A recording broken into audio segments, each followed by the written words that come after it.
January 10th, 1987. It was winter in Vermont, and Barbara Agnew had spent the day doing something she loved: skiing. Barbara was the nurse. She was active, independent, and someone whose profession was centered around caring for other people. That Saturday, she had been skiing with friends at Stratton Mountain in southern Vermont. It should have been an ordinary winter weekend, but that night the weather deteriorated. A snowstorm was moving through Vermont as Barbara began the drive home. She was driving her green BMW north, and despite the weather, she made it almost all the way home. But sometime during that journey, Barbara pulled into the northbound rest area along Interstate 91 in Hartford, Vermont, near White River Junction. She was only about 10 miles from home, and that leaves us with one of the simplest and perhaps most important questions in Barbara's case. Why did she stop? Maybe she needed to clear snow or ice from her car. Maybe she needed a break. Maybe something was wrong with the vehicle. Maybe she encountered someone. Nearly 4 decades later, we simply don't know. What we do know is Barbara never made it home. Her green BMW was eventually found at the rest area, and there were signs that something terrible had happened. Blood was found inside the vehicle. Some of Barbara's belongings were reportedly discovered discarded in a dumpster in the rest area, but Barbara herself was gone. Days passed before she was officially reported missing, and by then, investigators faced an enormous problem. This was January in Vermont. During a significant snowstorm, snowplows had been moving through the area. Vehicles had come and gone. Snow had continued to fall. Whatever footprints, tire tracks, or other evidence may once have existed around that rest area could have disappeared beneath the weather and the activity that followed. Barbara's family was left waiting and searching. January became February. February became March. Then on March 28, 1987, nearly 3 months after Barbara disappeared, her body was found in Heartland, Vermont. She had been left near an apple tree off Advent Hill Road. Barbara had been killed, and investigators found something else that tells us something important about her final moments. There were indications that Barbara had fought her attacker. She had tried to defend herself. The woman who had spent her professional life caring for other people had fought for her own life. But Barbara's murder created another question, because by 1987, this region already had a troubling history. Women had been disappearing and dying along the Connecticut River Valley for years. Kathy Milliken, Bernice Cordemanche, Ellen Freed, Eva Morse, Betsy Critchley, and then in 1986, Linda Moore was murdered inside her home in Saxtons River, Vermont. Barbara Agnew would become another Vermont woman whose murder would eventually be discussed in connection with the suspected Connecticut River Valley killer.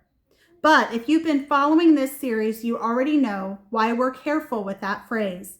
Discussed in connection with, not proven to have been killed by.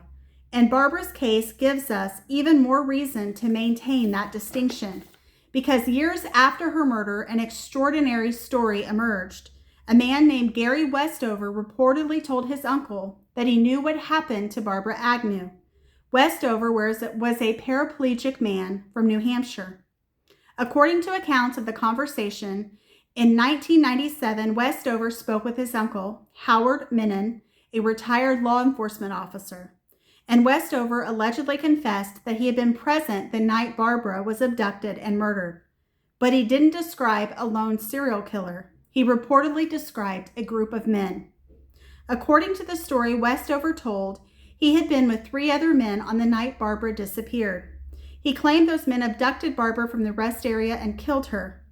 Westover reportedly gave his uncle their names. His uncle wrote them down. Westover died the following year. And the story didn't become widely known until years later.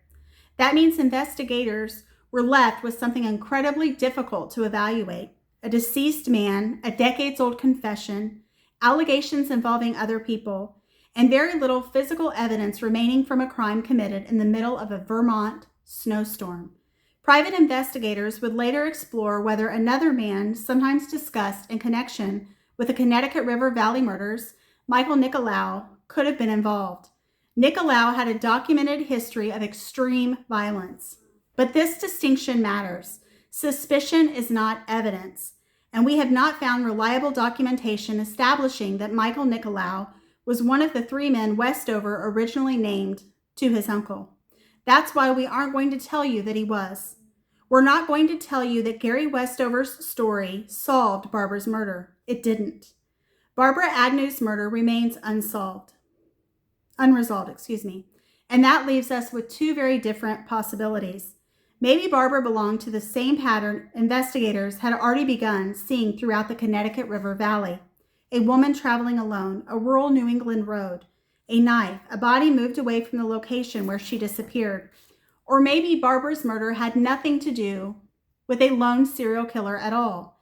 If Westover was telling the truth, there may have been multiple people involved, and that possibility matters enormously when we look back at every woman we've discussed in this series. Because Barbara is now our second Vermont case. But compare her circumstances with our first. Linda Moore was attacked inside her own home during the day. Barbara disappeared from an interstate rest area at night during a snowstorm. 2 women, 2 Vermont murders, 2 very different circumstances. And both have been discussed beneath the same Connecticut River Valley killer umbrella. That doesn't mean they aren't connected. It also doesn't mean they are. That's one of the most important lessons of cold case investigation. Patterns can help investigators find connections, but once we expect a pattern, we also have to be careful that we don't start forcing cases to fit inside it. And Barbara's case leaves us with one question I can't stop thinking about. She had driven through a Vermont snowstorm. She was almost home. Why did Barbara Agnew pull into that rest area? Someone may have known the answer. But almost 40 years later, Barbara is still waiting for the rest of us to find it. Her name was Barbara Agnew. She was a nurse. She was a skier. She was a woman who cared for other people. And whatever ultimately happened at that rest stop, Barbara deserves to be remembered for far more than the way her life ended. Private investigators would later explore another name in connection with Barbara's murder, Michael Nicolau. And there is reason his name drew attention. Nicolau has had an established history of violence. His former partner, Michelle Ashley, disappeared in 1988 and has never been found. Her disappearance remains unsolved. Then, on December 31st, 2005, Nicolau killed his estranged wife, Eileen, and her daughter before killing himself in Florida. Those facts establish that Michael Nicolau was capable of terrible violence. But they do not establish that he killed Barbara Agnew. And they do not establish that he was the Connecticut River Valley killer. In fact, even Jane Borowski, the woman who survived the 1988 attack we've discussed throughout this series, has publicly expressed serious doubts that Nicolau was the man who attacked her. So we are left with another unresolved question.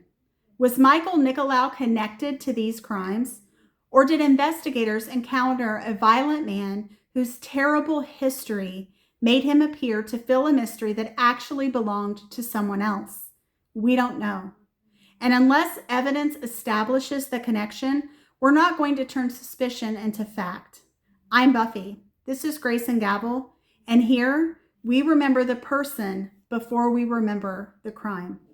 Thank you for tuning in to Grace and Gavel. If you got value in this, please consider liking and subscribing.